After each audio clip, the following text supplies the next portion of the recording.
آج میں پہلی بار اس کی وضاحت کر رہا ہوں. پہلی بار مجھے بالکل نہیں یاد ہے کہ میں نے کبھی اس پہلو پر روشنی ڈالی ہو. مغرب کے وقت سے میرے دل میں شدید تقاضا ہوا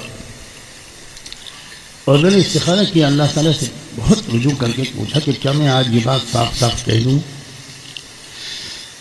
تو مجھے بہت شرح صدر ہوا کہ ضرور کہہ دو.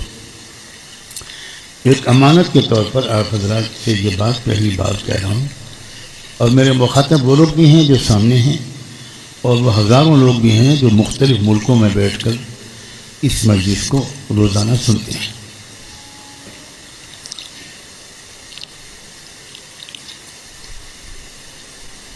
میں حجر اسود پر ہاتھ رکھ کر خانہ کعبہ کا پردہ پکڑ کر یہ قسم کھانے کو تیار ہوں کہ دنیا میں بہت بڑی تبدیلی کا وقت قریب ہے، بہت بڑے انقلاب کا وقت قریب ہے. انسانی تاریخ میں کبھی بھی عدل و انصاف اور خیر کا اتنا غلبہ کبھی نہیں ہوا جتنا چند سال کے بعد ہونے والا ہے. میرے جملے کو یاد رکھیے. پوری انسانی تاریخ میں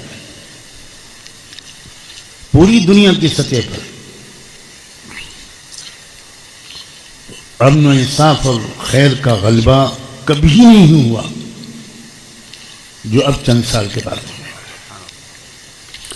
اور اس سے پہلے لاکھوں کروڑوں مسلموں کو مسترد کر کے اللہ کافروں اور دجال کی فوج میں بھیجنے والے ہیں. یہ بھی سن لیجیے. زبردست چھٹائی ہونے والی ہے، اور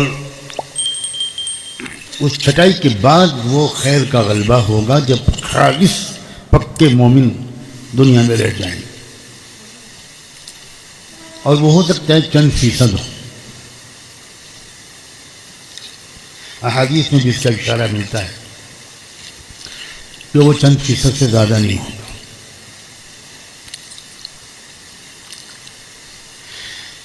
اور میں آج یہ بات پہلی بار کھل کر اس لیے کہہ رہا ہوں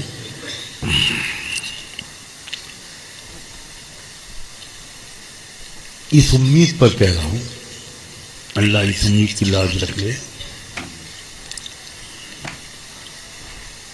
اور ان علماء کی گواہی کی بنیاد پر کہہ رہا ہوں جن کے علم و تقوی پر الحمدللہ مجھ کو پورا اعتماد ہے.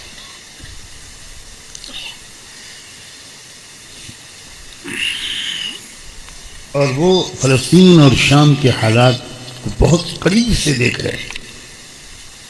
وہ ہماری طرح دور نہیں بیٹھے، اسی سرزمین پر رہ رہے ہیں، اور وہاں کے جو دن بدن نئے حالات آ رہے ہیں ان کو وہ قرآن و سنت کی روشنی میں سمجھ جائیں. BBC لندن اور CNN کی روشنی میں نہیں سمجھ رہے.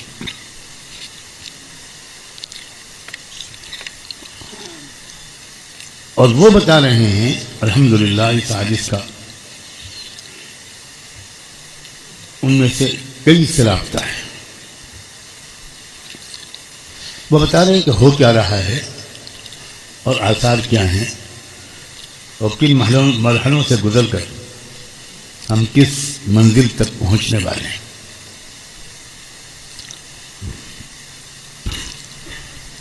بہت سی حدیث میرے سامنے ہے اس وقت، لیکن میں ایک حدیث صرف پیش کرتا ہوں. بہت سی حدیثیں ہیں الحمدللہ.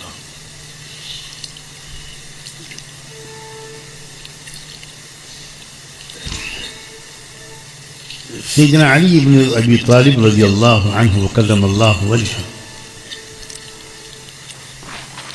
وہ فرماتے ہیں ایسے خطرناک حالات آنے والے ہیں ستکون فتنۃ يحصل الناس فيها كما يحصل الذهب في المعدن. جس طرح سونے کو آگ میں رکھ کر تپایا جاتا ہے، سارا میل کچیل اور ملاوٹ جو کچھ اس کے اندر ہے اس کو گندگی کی طرح بہا دیا جاتا ہے، اس طرح انسانوں کو سخت آزمائشوں کی آگ میں تپایا جائے گا۔ آپ سمجھ سکتے ہیں اس کا کیا مطلب ہے؟ ہمارے اندر جتنا میل کچیل ہے، ہم میں سے جتنوں کے اندر، وہ سب الگ کر دیے جائیں۔ اللہ اکبر، یہ سن کر چیخیں نکلنی چاہیے۔ ہم بہت آرام سے سن رہے ہیں، آرام سے۔ صحابہ چیختے تھے، چلاتے تھے یہ اس قسم کے احادیث سن کر، بہت واقعات، بے ہوش ہو جاتے۔ اور روایت کرنے والے صحابی کے پیچھے پیچھے گھر جاتے تھے، یہ بھی ایک روایت میں، اس کا دامن پکڑ کے کہتے تھے میں تو ان لوگوں میں تو نہیں ہوں گا نا، کچھ آپ بتا سکتے ہیں جن کو پھینک دیا جائے گا؟ ہمیں تو سن کر کوئی ڈر بھی نہیں لگتا۔ آپ غور کیجئے ذرا، فلا تسبوا اہل الشام، جملہ سنو، سیدنا علی فرماتے ہیں شام والوں کو برا برا مت کہا کرو۔ آپ غور کیجئے ذرا، سیدنا علی کا اختلاف کن لوگوں سے تھا؟ شام والوں سے۔ اور لوگوں نے کیا فسانے گڑے ہیں سیدنا علی اور سیدنا معاویہ کے اختلاف کے، اور کیا بکواس جھوٹ بکا ہے۔ اور سیدنا علی کیا کہہ رہے ہیں؟ قطعاً شام والوں کو برا مت کہنا۔ اللہ اکبر۔ وَسَبُّوا ظَلَمَتَهُمْ، ان میں سے جو کوئی کبھی کچھ ظالم کھڑا ہو اس پر تنقید کرنا۔ عام طور سے شام والوں کو برا بھلا مت کہنا، یہ ہماری کمزوری ہے۔ کسی ایک علاقے کے دو آدمیوں سے ہم کو شکایت ہوتی ہے، ہم فوراً کہنے لگتے ہیں اس علاقے کے سب لوگ ایسے۔ امام احمد بن حنبل کا جملہ ہے کہ تعمیم حکم حرام ہے، یعنی ایک آدمی کی کسی غلطی کی وجہ سے اس کے خاندان کو برا بھلا کہہ دینا، اس کے قبیلہ کو برا بھلا کہہ دینا، اس کے علاقے کو برا بھلا کہہ دینا، یہ حرام ہے، کبیرہ گناہ ہے۔ فَإِنَّ فِيهِمُ الْأَبْدَالِ، حضرت علی فرما رہے ہیں شام کے رہنے والوں میں ابدال کے مقام تک پہنچے ہوئے اولیاء اللہ پیدا ہوتے رہیں گے۔ مجھے ایک بڑے عظیم عالم نے یہ حدیث آئی تھی تو اس وقت کیا کہا تھا ابدال کی تشریح میں وہ جرأت اپنے اندر نہیں پاتا کہ میں اس تشریح کو نقل کروں۔ وَسَيُرْسِلُ اللَّهُ إِلَيْهِمْ سَبَبًا مِّنَ السَّمَاءِ فَيُغْرِقُهُ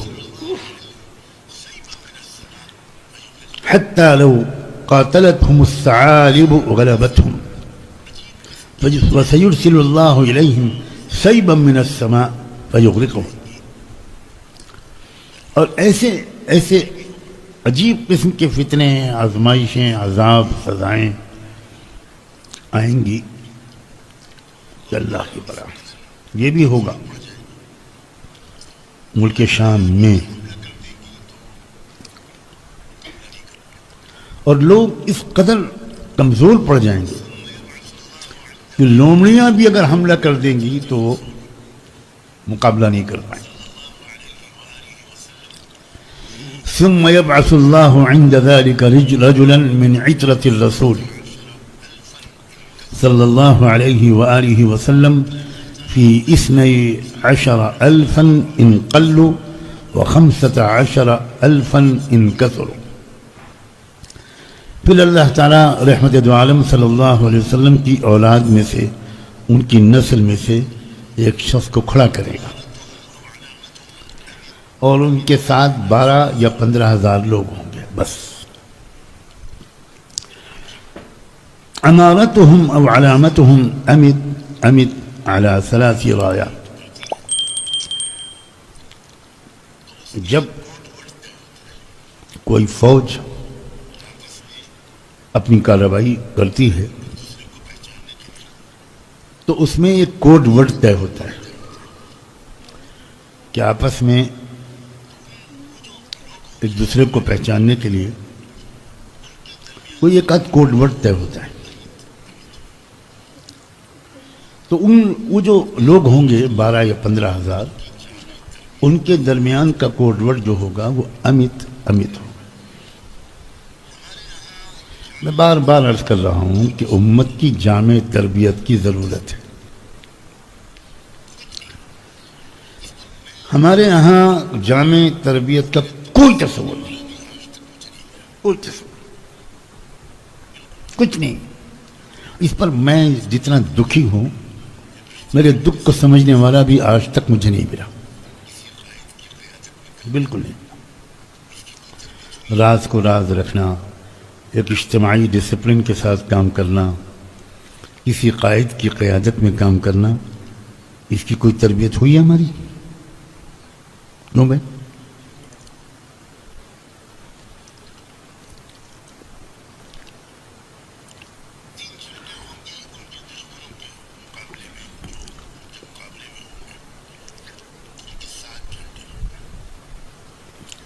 تین جھنڈے ہوں گے ان کے دشمنوں کے مقابلے میں, جو ان کے مقابلے میں ہوں گے ان کے 7 جھنڈے ہوں گے.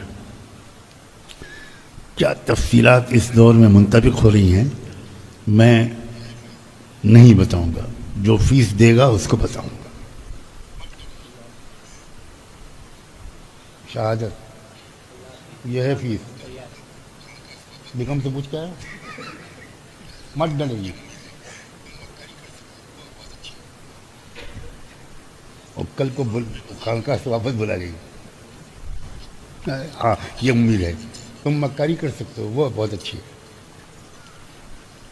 اللہ, میں مذاق نہیں کر رہا ہوں. کاش ہمارے اندر جذبہ پیدا ہو. لیس من صاحب غایۃ الا وهو یطمع بالملک. یہ جو 7 گروپ ہوں گے مخالف, ان کا مطمع نظر صرف حکومت پر قبضہ کرنا ہو. ان کے سامنے کوئی اصلاحی منصوبہ, عدل و انصاف کا قیام, غربت اور جہالت سے لوگوں کو نکالنا, یہ سب کچھ نہیں. ان کو کرسی چاہیے. فَيَقْتَتِلُونَ وَيُهْزَمُونَ, اور شروع میں شکست ہوگی. ثم يظهر الہاشمی, پھر اللہ تعالیٰ خاندان نبوت کا ایک فرد کو کھڑا کرے گا.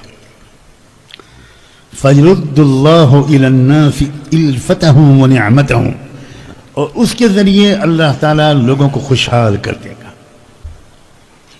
پرسکون کرتا ہوں وَنِعْمَتَهُمْ. فَيَكُونُونَ عَلَى ذَلِكَ, پھر وہ اسی طرح کی زندگی گزار رہے ہوں گے یہاں تک کہ وہ وقت آئے گا جب دجال نکل آئے گا. اس حدیث کو حاکم نے مستدرک میں روایت کیا ہے اور یہ کہا ہے کہ ھذا حدیث صحیح الاسناد. بہت سی حدیث ہیں, بہت سی حدیث ہیں اس موضوع پر.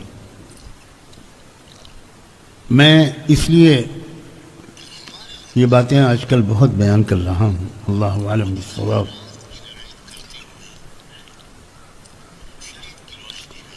کہ ہمارے اندر بھی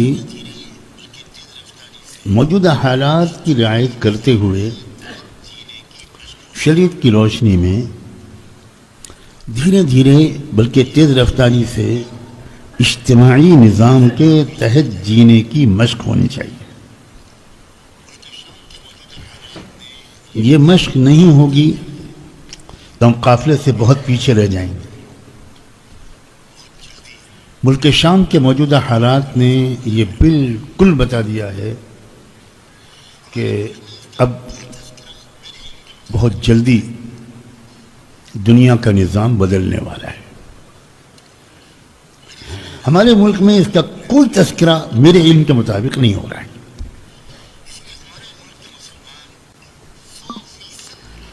میری سمجھ میں نہیں آتا پورے احترام کے ساتھ کہ کیوں نہیں ہو رہا ہے.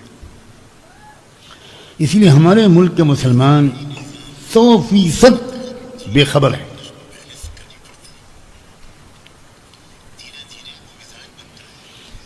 اجتماعی نظام کے تحت جینے کی مشق پہلے سے کرنی پڑتی ہے.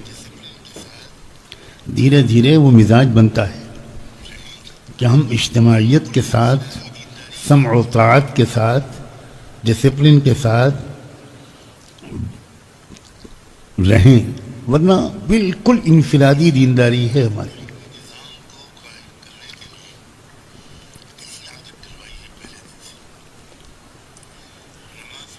اسلام میں اجتماعی نظام کو قائم کرنے کے لیے کیسی عادت ڈلوائی ہے پہلے دن سے. نماز بھی اجتماعی ہے، زکوٰۃ بھی اجتماعی ہے، اور یوں کہنا چاہیے کہ اجتماعی تھی. ہم لوگوں نے زکوٰۃ کو اجتماعی نہیں رکھا، اس کو انفرادی بنا دیا. روزے تراویح بھی اجتماعی. آپ غور کریں، ایک مہینے میں پوری امت مسلمہ ایک ساتھ روزہ رکھے.